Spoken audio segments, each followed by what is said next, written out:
noise.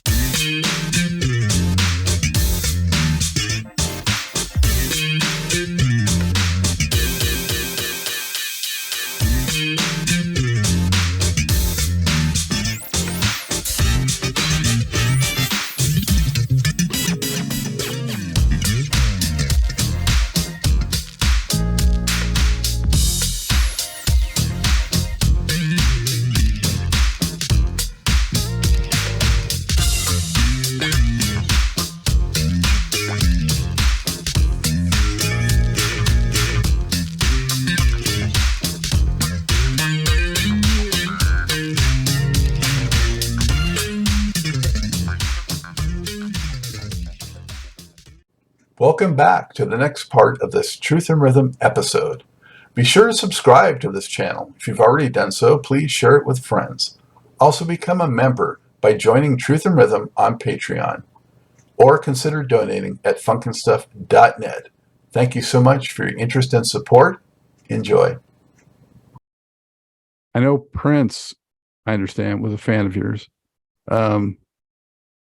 What point did you become aware of him, and what experiences did you have related to Prince? We had in common an engineer, Tommy Vicari. And Tommy called me and said, there's somebody that I'm going to be working with.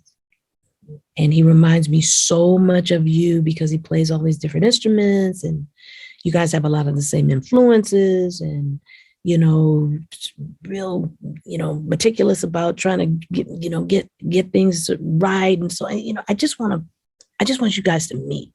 So he called him on the phone. He knew that Prince was a fan. He called him on the phone and we had a very short conversation on the telephone. After that, we had the occasion to talk a little bit more often. And then when Prince did his first album, he asked me to write the strings out on a song called Baby on the For You album.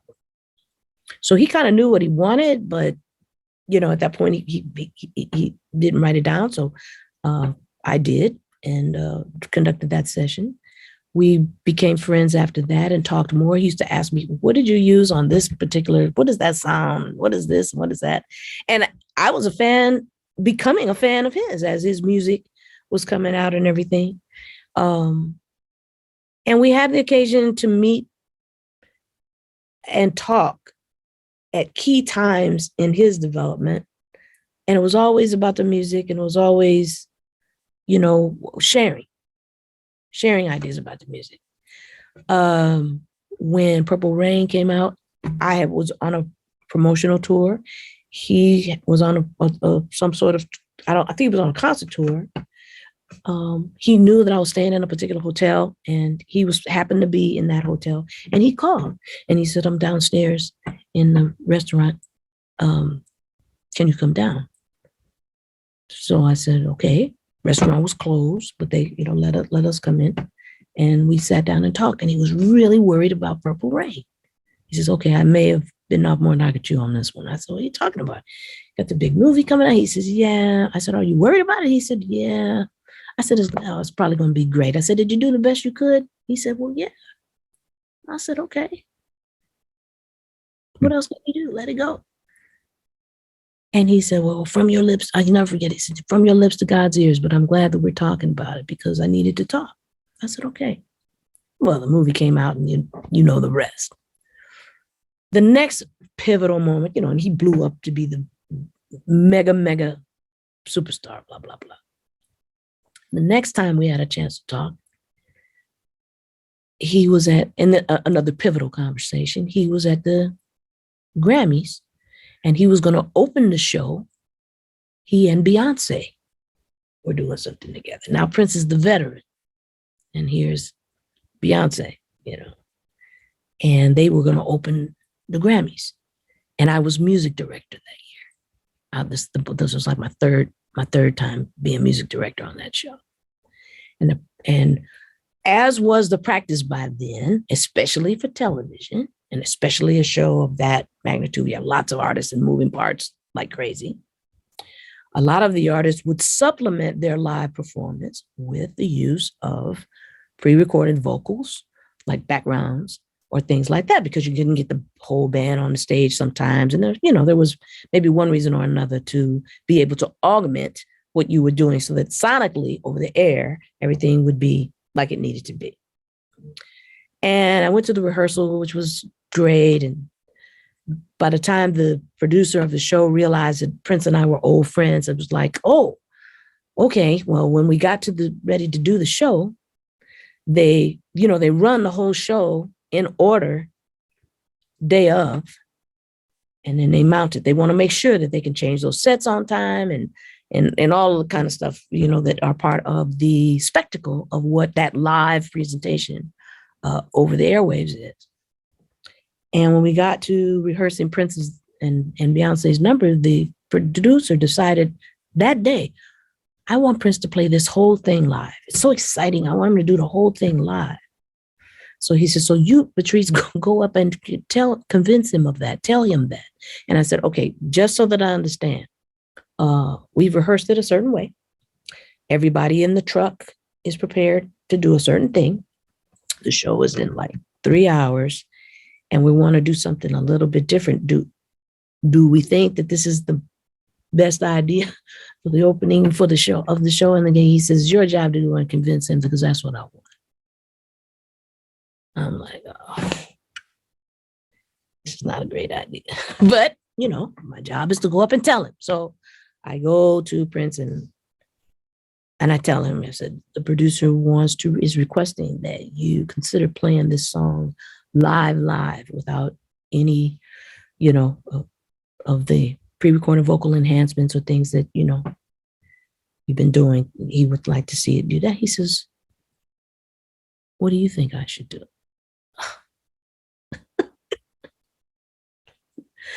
So I said, well, I can't tell you what to do.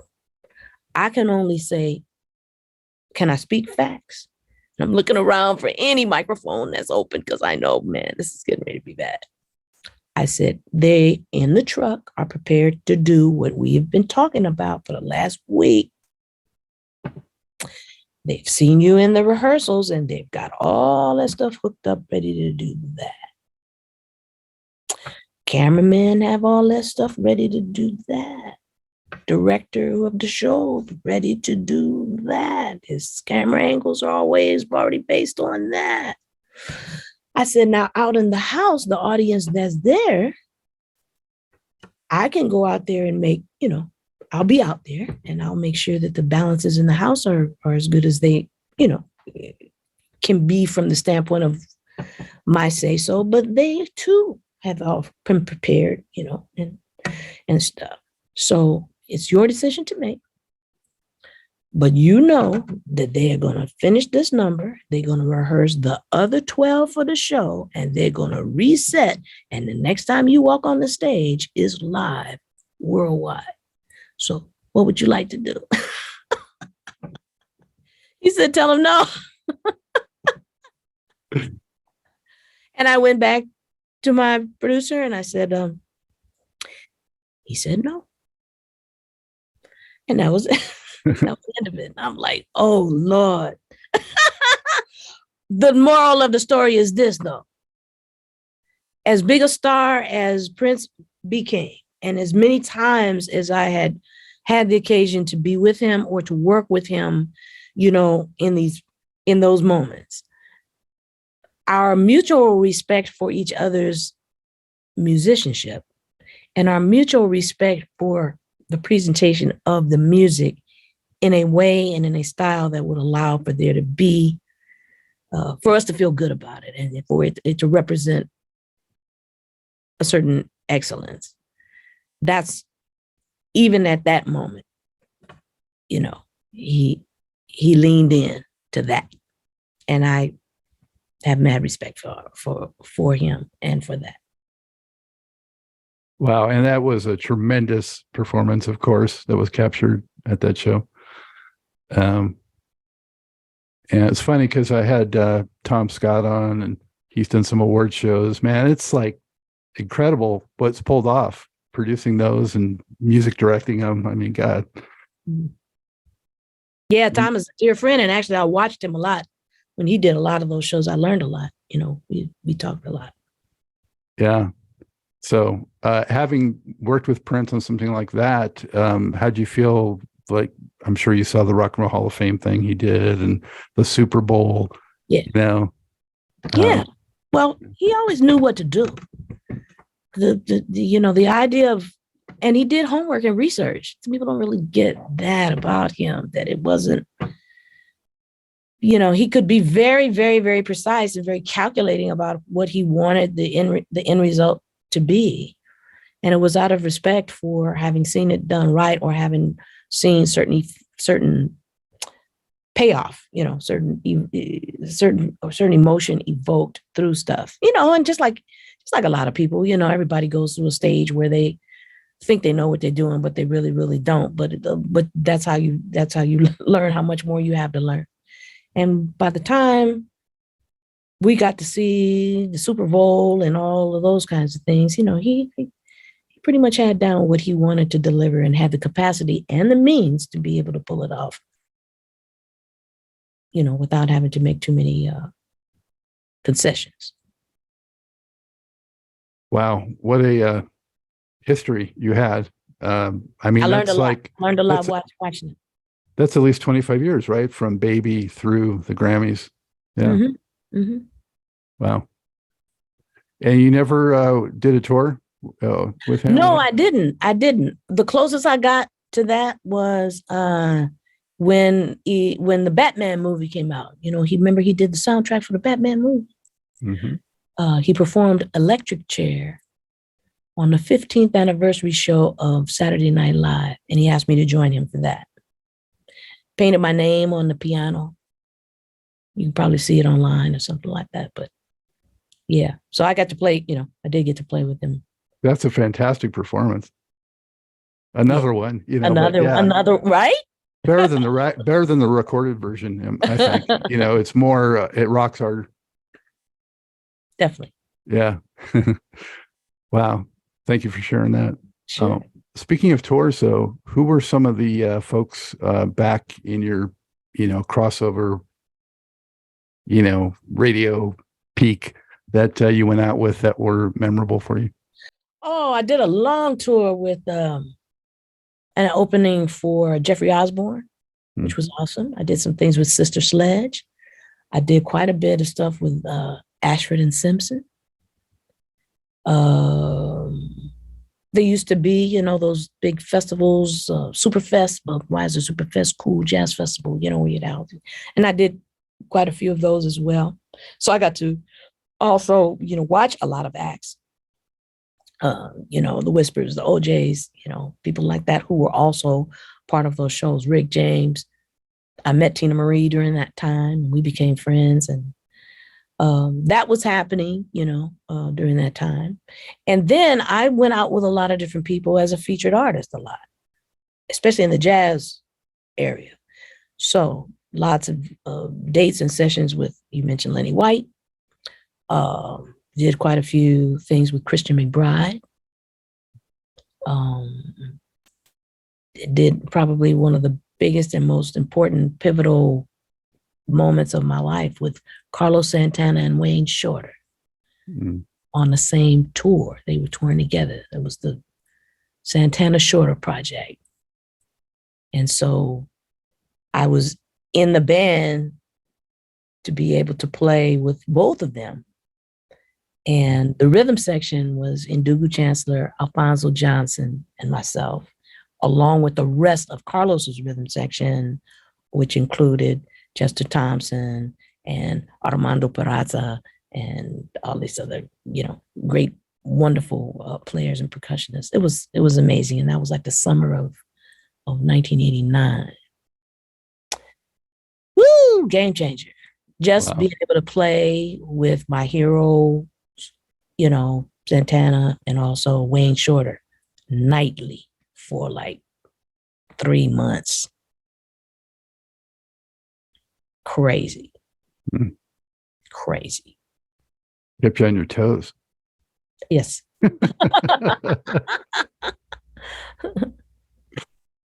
Was there anyone of all those you mentioned, or maybe one you didn't mention from back then, that just really impressed you with their stage show? In the more You know, in the R&B funk. the R&B funk. Well, I was watching the evolution of Earth, Wind, and Fire shows. You know, they were getting bigger and bigger and more and more and more and more elaborate. But I was more impressed with how they never lost in the bigness of the shows. The spirit of the music was front and center. You had your magic and you had your smoke and you had your, stuff going off and a lot of special effects and blah, so on and so forth. But the spirit in the music was the same. And now that they're not doing that anymore, from the standpoint of those kinds of shows, the same energy and those same parts have been handed down, and it's still there. So the music was the first, you know what I mean? That was the first thing. That was I get a little concerned about the need right now for the young artists to feel like they have to be dealing with all the marketing and stuff and social media and everything. And I realize its potential and its relevance to what it is that they do, but it's scary to think that they have some of them have a lot of eyes on them when they're half baked. Hmm. So if the music itself and the reason that you're doing the thing is the first priority, and the other stuff happens around it and organically from it, I think we have that as a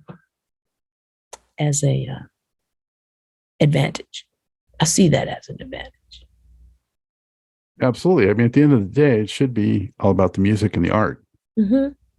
All the other stuff. Whatever you're surrounded by is just like the difference between wearing a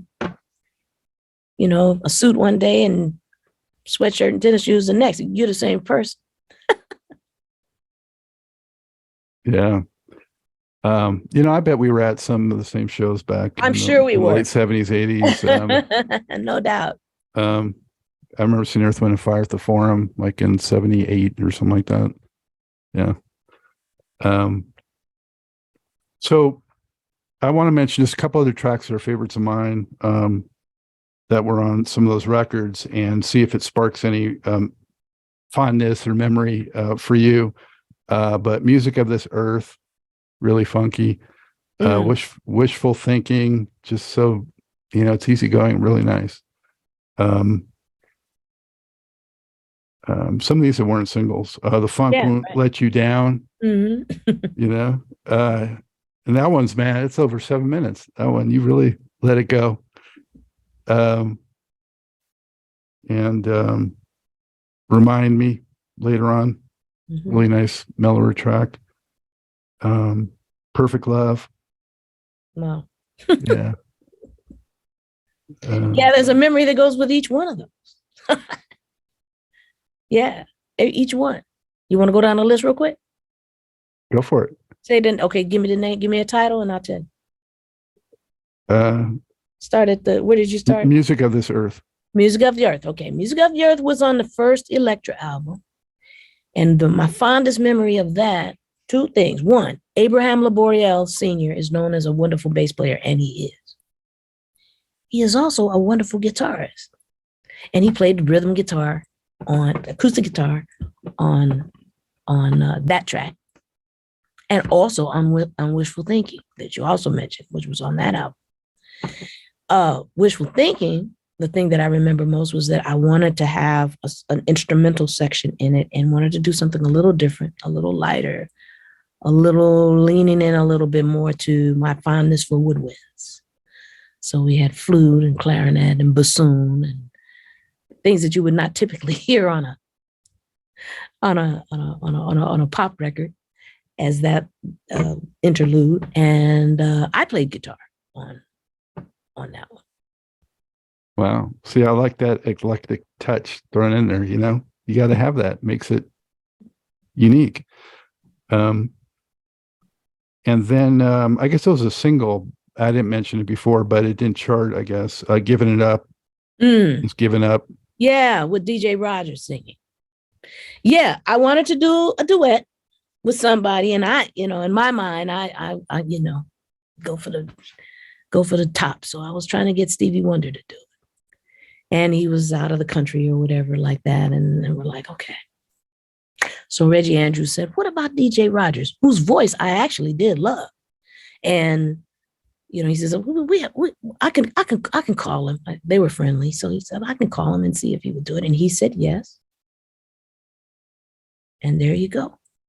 I also remember cutting the track on that one because Freddie Washington played drums on that track. And we had a lot of fun doing it because that was one of the few times that we did a rhythm track that we did not record everybody at the same time. I played the Rhodes, and the first things that went on tape at that time were the Rhodes and the drums. Very similarly, we did Remind Me that way, where it was Rhodes, me playing the Rhodes, and Gatson playing the drums. And then there was another cut. You didn't happen to mention this, but there was another cut called Settle for My Love, which was a ballad. And Freddie played guitar and I played drums. And those were the first two tracks that we put on that one. So, you know what I mean? We were also having a lot of fun experimenting with different ways in which to build good feeling tracks. Did they give you a lot of studio time, or did you have to really be quick? We learned to be quick. We had enough time to be able to do what we needed to do, but we were efficient with the time. That came from being on other people's sessions, from watching other people either maximize the use of the time without it feeling too much pressure or blow it, wanting to get stuff done and things not happening, or a lot of time being wasted or whatever. And, I've been on both sides of that, where you have plenty of time, if the budget's allowed, or you had complete lockout of a particular studio for weeks on end or something like that, you take your time. And if you're not really feeling it that day, or you didn't get what you came to get, well, okay, we'll try again tomorrow, or we'll try again in a couple of days. I didn't have that kind of budget. Now, I'm not going to say that I was constrained, but we knew how much time we had, and we tried to really make the most of it. And at the same time, allow for there to be those moments of spontaneity that allowed for us to go down one direction, realize, whoa, that was cool. Let's do that, instead. So we learned to be efficient. Did you tend to be a night owl? Did the magic usually come in the wee hours of the morning, or during the day, or any time, or what? It really varied. I think most of the things that we did were as I recall, during the daytime. Well, we went in with a plan usually of what we were going to try to accomplish each day. And, the pre-production aspect of it was was actually, and in most things that I've worked on, since, and it doesn't matter which medium it is, whether it's TV or film or whatever, the pre-production and the planning of it, if you think that through and get that right, the execution of it really goes pretty smoothly and pretty quickly. And that's what gives you the room to be able to, that if something spontaneous happens or something serendipitous happens, that you can follow it, because you've kind of worked out how you're gonna proceed. So you can be a lot more relaxed and therefore a lot more open to opportunity when it shows itself. Mm-hmm. Message in the music. Mm-hmm. Message in the music. I was looking for something that was very short and simple, just to kind of wrap around all the different music that was on that album. And I had a lot of the singers who were on that album and some of the other ones, we were all together. So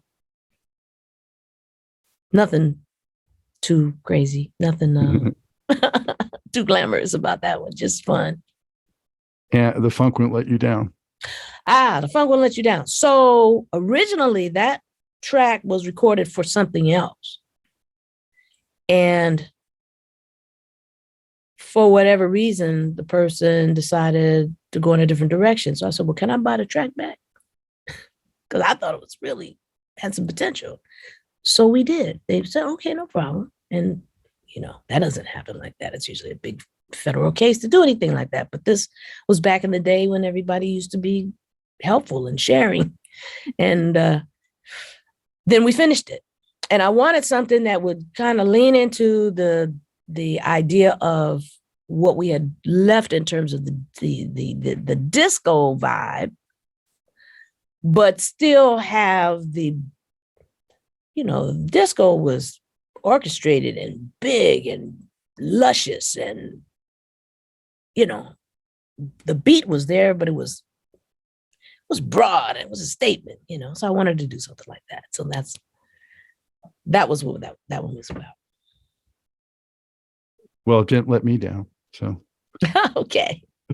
and remind me, you already mentioned, I guess. Yeah. That actually continues to be one of the most sampled songs of my catalog. And there's just something about it, I guess, that, has remained relevant and timeless from the standpoint of people liking to rap over it and interpolate and extract. So it's been good to check that out. Does that make you, in hindsight, think, man, that should have been a single, maybe? No. I don't think about it in those terms anymore. I don't know that I ever really did, because the albums at the time represented a collection of what you were bringing forth at that moment. Maybe that's part of my coming up at a time when some albums were concepts, concept albums, what's going on, and songs in the key of life, and you know what I mean? Oh yeah. I wasn't trying to do that, but albums represented a collection of pieces you were putting forward. And you'll remember, well, back in the day, that used to be part of the ceremony. You go get your album and you take the paper off and you read while the record is playing, and you go from cut one all the way and you turn it over, and it was a thing. You didn't look for singles like that, although your singles would typically be, the first track or something like that. But it was about a collection and an offering at that time of those pieces working together. And if there was any one concept, it was that, that's what I wanted to do, is have within an idea, certain variety of a presentation of that idea. And then I would go on to the next album, and it would be a presentation and a variety within the next idea. So singles were a reality, because obviously people on the radio, and remember that it was about radio at that time, then they were not going to play necessarily your whole album all the way through every day. So there were things that always did pop out, as singles, in order to interest people in wanting to go deeper and go get your album. Yeah, well, I still preach that albums matter. So they'll always matter for me. I mean, that's, how else can you make a comprehensive statement musically without having an album that ties things together somehow? Mm-hmm. Perfect Love. Perfect Love was one of the first songs that I did in a home studio. Not this one, but I bought some equipment and kind of revamped my setup a little bit. And that album, that's on the album called Now. And that was kind of the whole album was kind of an experiment, because I did the majority of it, with my little home setup in my garage to see if we could. By this time, we had these digital keyboards and they sounded amazing. And, there were just ways in which you could just get things done in a different way. And it was part of that experimentation with some of those other colors and ideas and approaches. So, Perfect Love was that represented that. Did you feel comfortable doing, music videos and that sort of thing back then? Was it fun, or was it just something like arduous or? No, it was fun. It was a lot of fun. Yeah. You know, it was like, I likened it to, oh, this must be how it's like to make a little movie, you know. It was a lot of fun. It's a lot of work. And by the time I was allowed to do it, we had to do really inexpensively, but we had to do like 3 in one day once. It was crazy. But the budgets got better. And when the budgets got better, the videos got better. I didn't do that many. I got to do a video for Forget Me Nots. I think I did one for a song called Never Gonna Give You Up and Look Up, which were done on the same day. I did one for a song called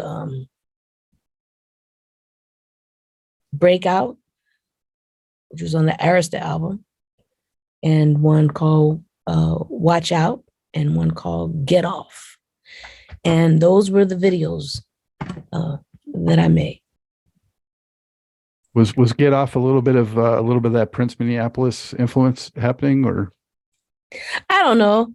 I definitely showcased on there playing more than one instrument. So we had, you could see me playing drums, and then you see another Patrice in the corner playing bass, and another Patrice in the corner dancing, and another Patrice in the corner playing keys. So musically, though, it seemed more synth heavy than. Yeah, it was definitely was. They have 2 basses on it. It's Gerald Albright and Freddie playing bass, and exploring the different keyboards and different colors that were available to us. Because up to that point, I mean, I'd always been about that.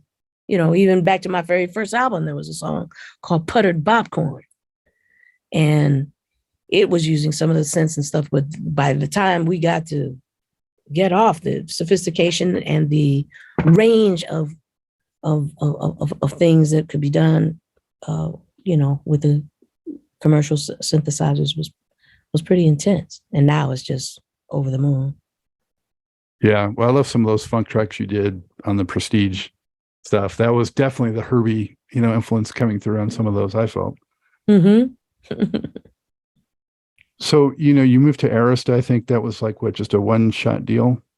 Well, it wasn't supposed to be a one-shot deal. When I left Elektra, word got out that I was probably not, I had been there 7 years. And so when word got out that I was probably not going to re-up, and Clive Davis was interested in me coming to Arista.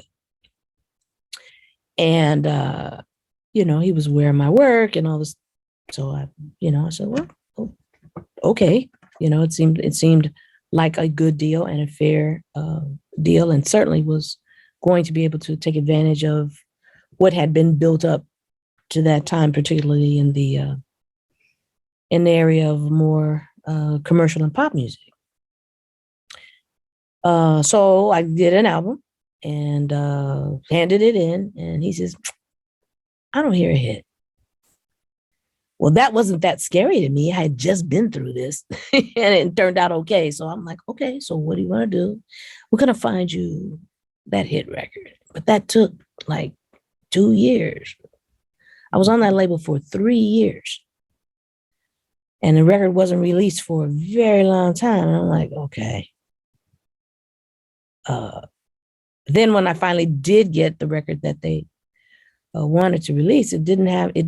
It just didn't feel organic to me. Now, maybe it's a hit song, I don't know, but it didn't sound like me to me. And I was concerned that when it hit radio, that it wouldn't sound like me to them. And I was right. It was like, well, this is okay, but this is not the kind of record that when we waiting for the Patrice Rushen, we're looking for something else, and there was a little bit of pushback, with the record that they wanted as a single. And then radio went into the album and dictated the first single. And I don't know that went over too well at the label. See, but remember, because by that time I had a rapport, at least with Black radio, from years and years and years of stuff that they found and broke. stuff was still in pretty good rotation. And it wasn't pretty good rotation. So it was a very uncomfortable situation. And I really didn't think that, well, if this is what it means to grab the brass ring, that you're going to be, kind of waiting, and it just didn't feel right to me. So I asked to be released. So, to my surprise and great blessing, and I think, I think that there was like an understanding that, this is never going to be what I think Clive thought it was going to be, and it wasn't definitely what it was going to be what I thought it was going to be in terms of how it would go. It was a little bit of a tug of war, but I was able to get out. And then I focused on film scoring and some of the other music direction types of things that I wanted to do. And I wasn't that keen on being involved too much for a while with the recording scene, with making records. And, so I recorded with other people and did a lot of television, which was wonderful. And I enjoyed it. It definitely, to have something else to do and to have a skill set that allowed me to continue to participate in music and doing what I love, but doing maybe a different side of it, I think it was healthy for me. I guess Prince didn't ask you for advice when he did almost the same thing with Clive almost 10 years later. And it was just a one-off, and it didn't go how either of them probably thought it would. And yeah. So you just came back with one really more like R&B style record with Anything But Ordinary in '94. And I don't know if it didn't do what you had hoped for, or you just decided to move on. But from that point on, I mean, you really pretty much been, back deeper into jazz type stuff. Yeah. Anything But Ordinary. Somebody asked me if I would, oh, we missed you being out there, da, da, da, da, da. Would you do a record? Small label, Syndrome. It was owned by one of the independent promoters that back in the day that had been very key in terms of supporting Forget Me Nots. And, small budget, but doable. And it wasn't like I didn't want to do something. It was just like, I definitely needed that rest and that break, after my experience with Ariston and stuff. And I wasn't looking for it to do anything but be a situation where I felt like if as a record company, we were going to be in a certain, maybe it was a little ahead of my time, but I felt like it with an independent label, maybe it was more possible with an independent label to be into a little bit more of a partnership. And it started off that way. And the record came out and it started off doing really good. And then the company mysteriously burned down to the ground. Oh. And what they did, I guess, in order to keep me or any of the other artists that they had from being just real crazy was they said, your masters were destroyed, but you have digital copies of everything in that they were mastered into CDs. Those CDs is what's left. So wow, you can have it and all the rights to it and take everything. Just don't sue. wow. So that's what happened. That's what happened with that one. So Anything But Ordinary is a collector's item because it's very hard to find. It won't be, necessarily reprinted from the original masters. It'll be reprinted, if ever, from the CDs. Wow, that's an amazing story. Some good things on there too. Yeah, you had some New Jack Swing type stuff coming into the mix on that one. Mm-hmm. Yeah.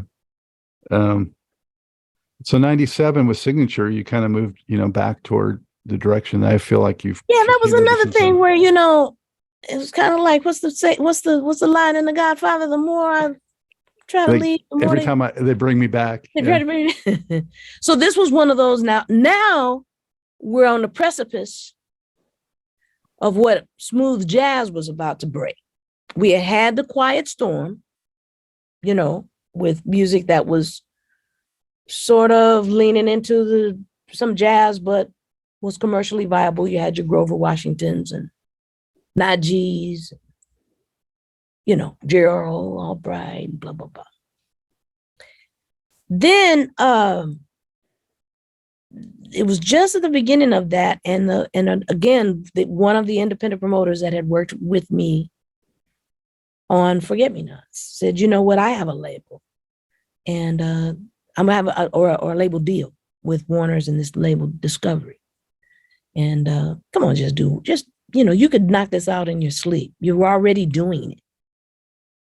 Just pick a cup, what I need for the radio format is pick a cover tune that you like and just make sure you do one or two of those on there too. But do your thing. And that's all. I won't tell you what to do. Just that. Okay, so I chose a couple of covers that I really liked. I liked Sade's Sweetest Taboo.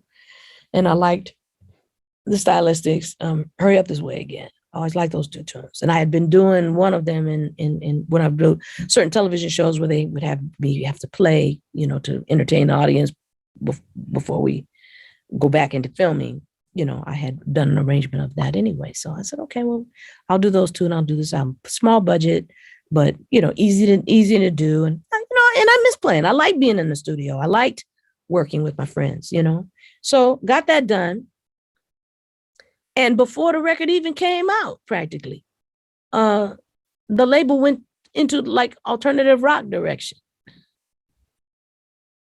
So I was like, wow. Okay. The record came out though and got a Grammy nomination. And that was kind of a surprise. I don't know who on the Board of Governors or Grammy committee or whoever happened to have it, but they had it and it was nominated. And I said, okay. And then I decided after that, right after that, the whole thing just exploded with downloading and all of that. I said, okay, well, I need things to settle down because, this is all going to change everything. And again, I just took my focus back to film and TV, but another frontier opened up, and that was education. And I had been going back and forth a little bit, invited to Berklee College of Music, a little bit, and then that increased.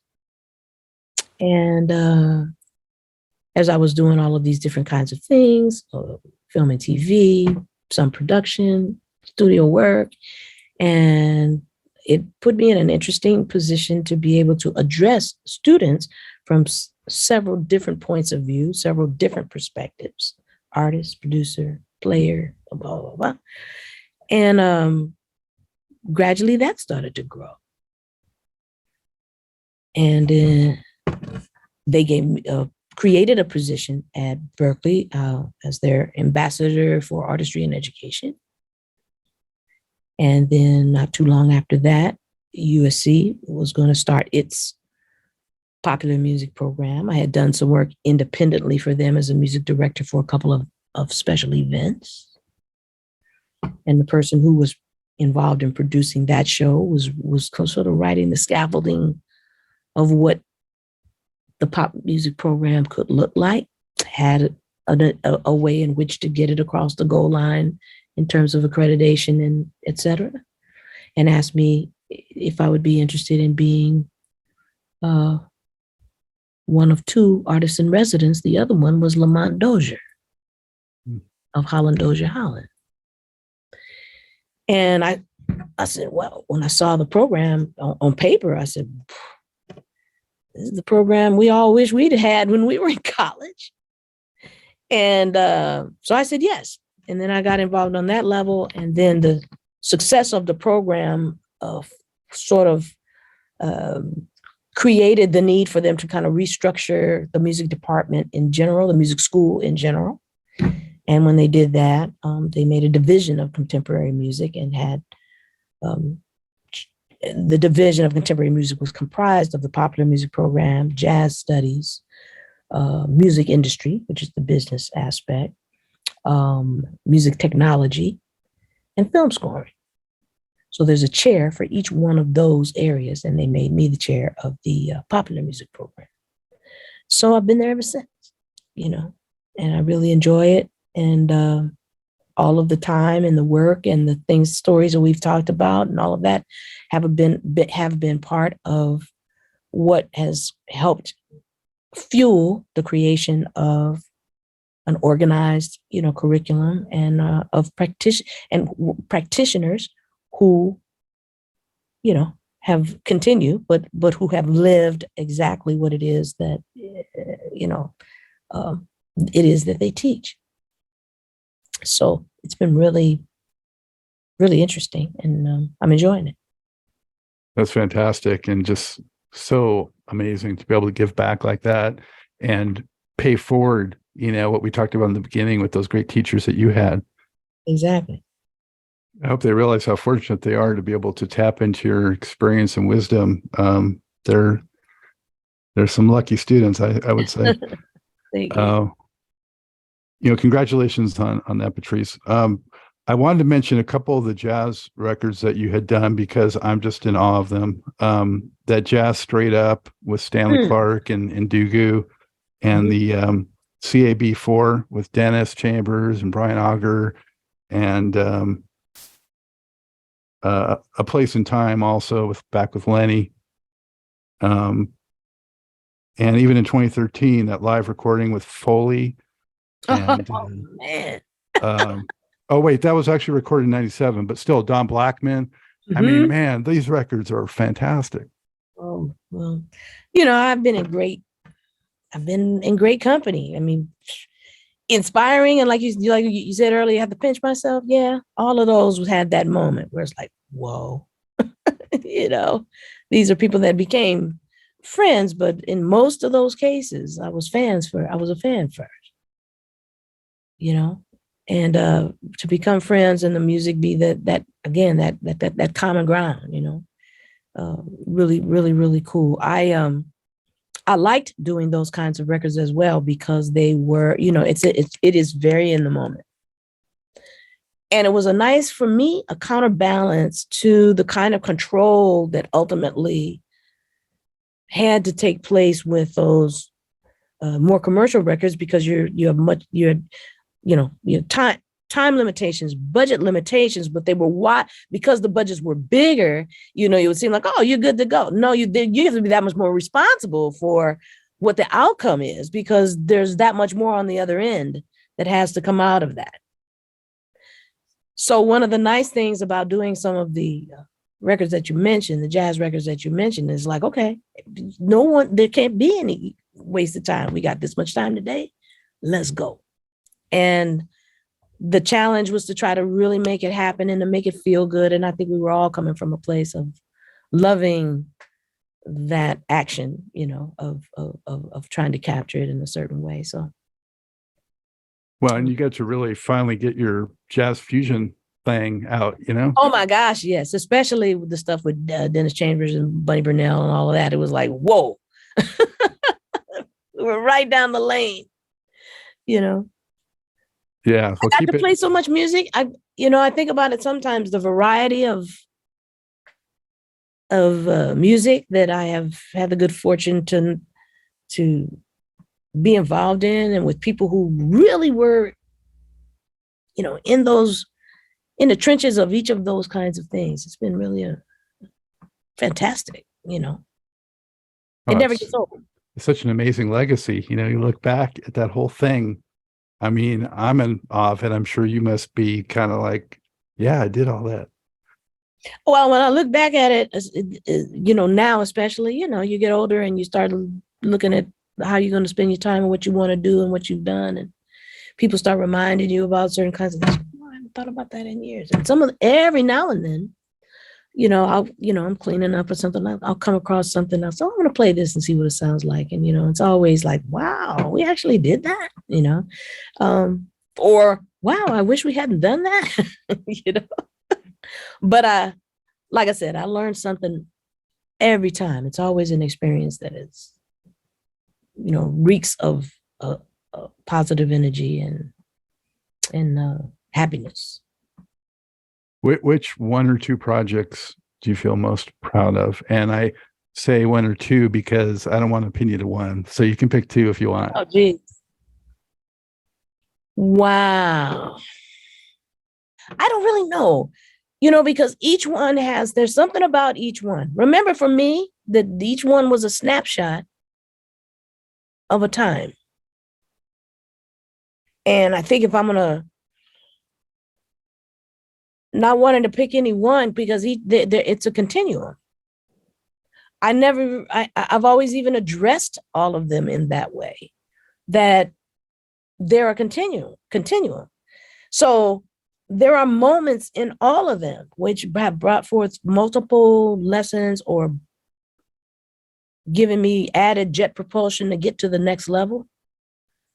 And that's about the best that I can do when I do a record, is to hope that the lessons that were learned in doing it and the offering at that moment allows for people to be drawn that much more into the journey of wherever this is going. It's on its way to something.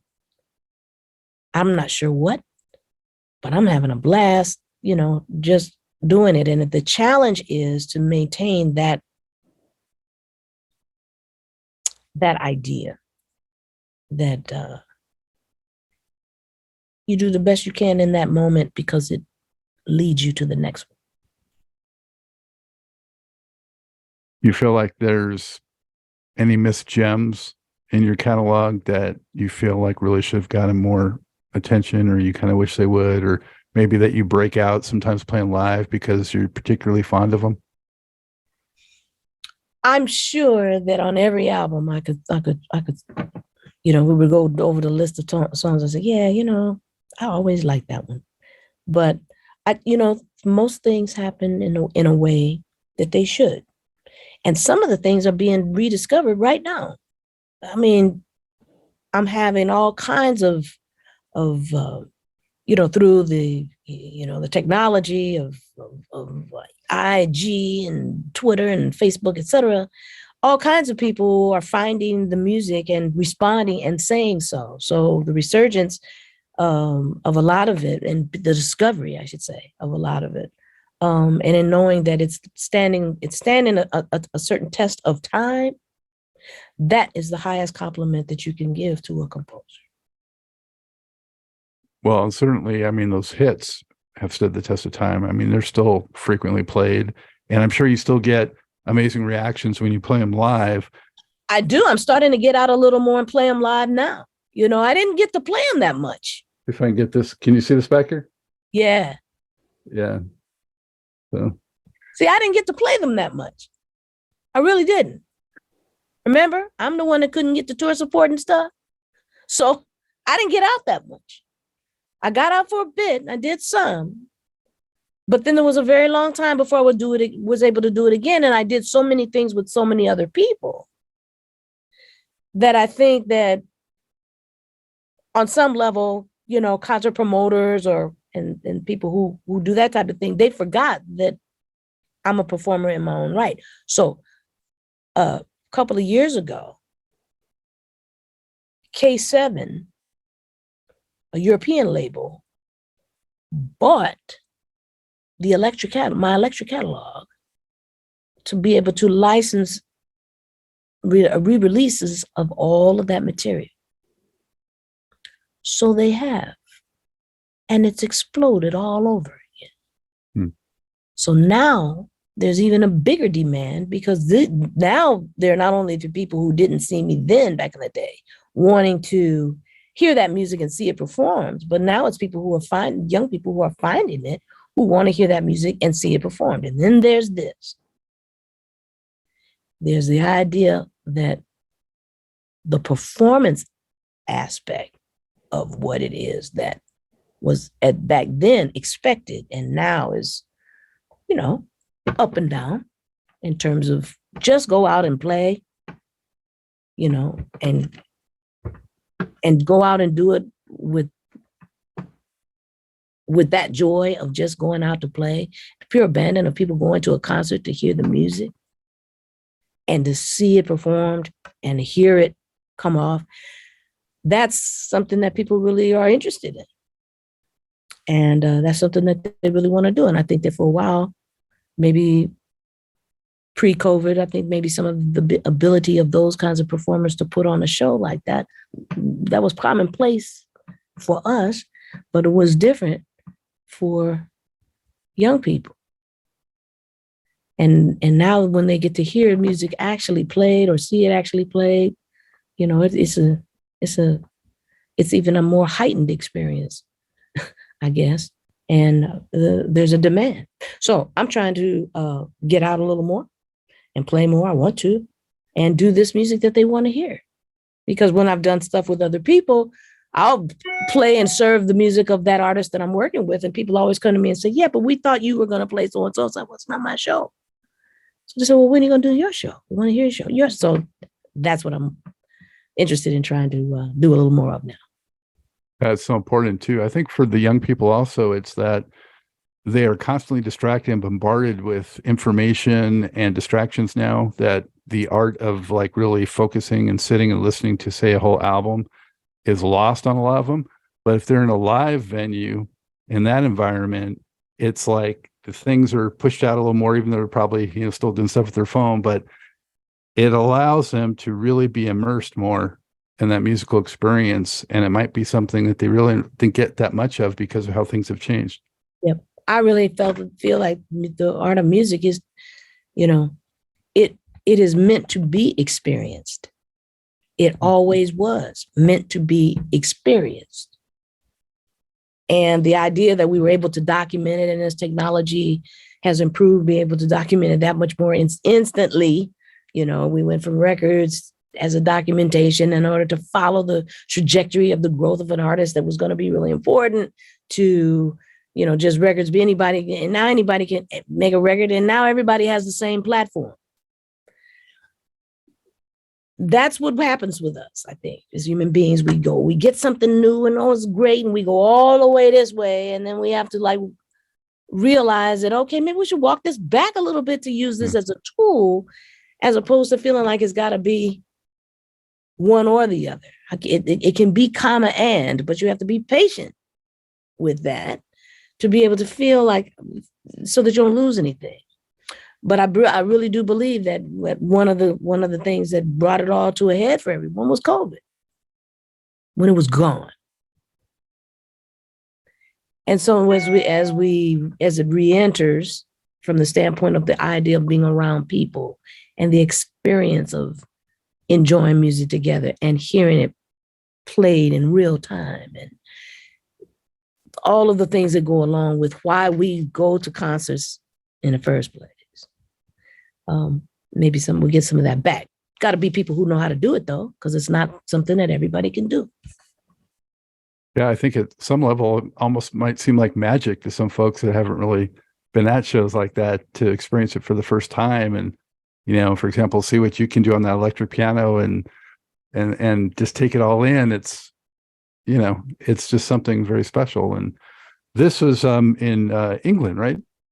Yeah, in March. That was in March? Yeah. Yeah.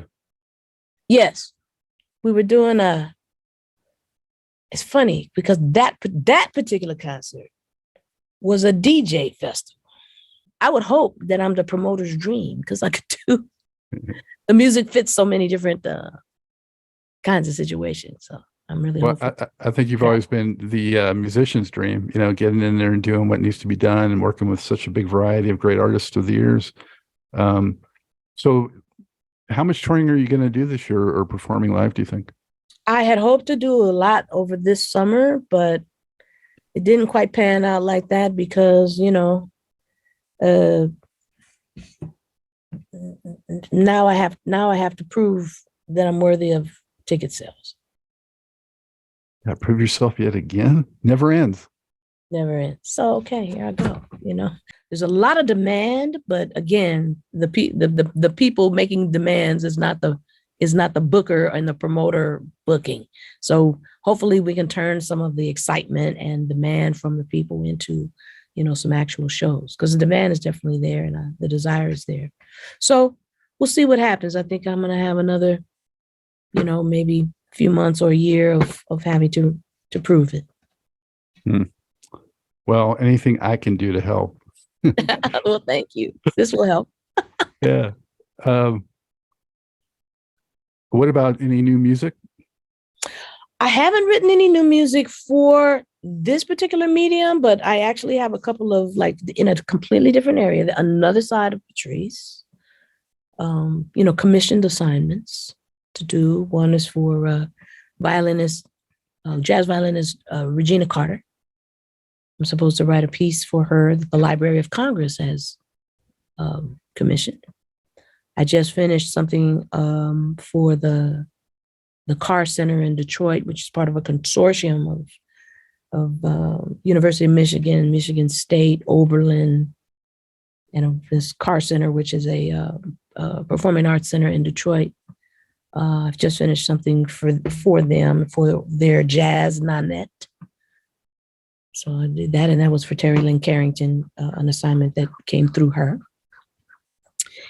And some of my symphonic music is starting to get a little bit of traction. I'm supposed to have a recording done by the Wisconsin Chamber Orchestra early next year. And, we'll see how things go. Been asked about a couple of other, larger works that may allow for a different intersection of some of the music that I've done. So we'll see. Wow. A lot of it comes back full circle, right? I mean, back to the early foundation of the classical stuff that you weren't so keen on at the time. Now it's maybe coming in handy, right? Absolutely. And lessons you pass along to students with open ears. Without a doubt. Yeah. Wow. Man, it's been so great talking to you, Patrice, and after being a fan for all these years. Thank you. It's really been delightful, and I hope that your listeners enjoy the interview as much as I've enjoyed the conversation. Absolutely. Is there a website or anything else you'd like to pass along? Yes, please. Thank you. The website is www.patricerushen.com. That's PATRICERUSHEN.com. My social media, I'm on Instagram. So, those of you who want to reach out, please do. And that's it. Fantastic. I wish you a great rest of this year and getting more out there in front of people, because you're going to thrill them. There's no doubt about that. It just has to come together. I hope so, and it will. I'm very excited about being able to get out and play. Thank you so much for doing this, Patrice. Take care of yourself. All right. Be well. I hope you enjoyed this episode of Truth in Rhythm. A big thank you goes out to our guest as well as to you, the viewer and listener. Also, much gratitude to Pleasure for supplying the show's funky opening and closing music. As a reminder, you can always access the complete list of linked shows by episode at funknstuff.net. I urge you to support this program and receive the extra benefits along with that by subscribing to the Funk and Stuff channel on YouTube and sharing it with funk, R&B, and jazz lovers, joining Truth and Rhythm's membership program at Patreon, submitting a donation at funknstuff.net, buying Everything is on the One, the First Guide to Funk book at Amazon, shopping at the Funky Things store for cool merchandise at funknstuff.net, and linking through funknstuff.net for all of your Amazon purchases. In addition, if you're an artist or anyone seeking proven, results-oriented professional marketing, PR, writing, or editing consultation or production, check out the media services section at funknstuff.net. Also, I encourage you to drop me a line at scottg@funknstuff.net. I love the feedback, suggestions, guest requests, appearance and sponsorship inquiries, and just talking about my favorite subject, groove-based music. For now, and as always, this is Scott Dr. GX Goldfine saying, keep on vibing to the rhythm of the one.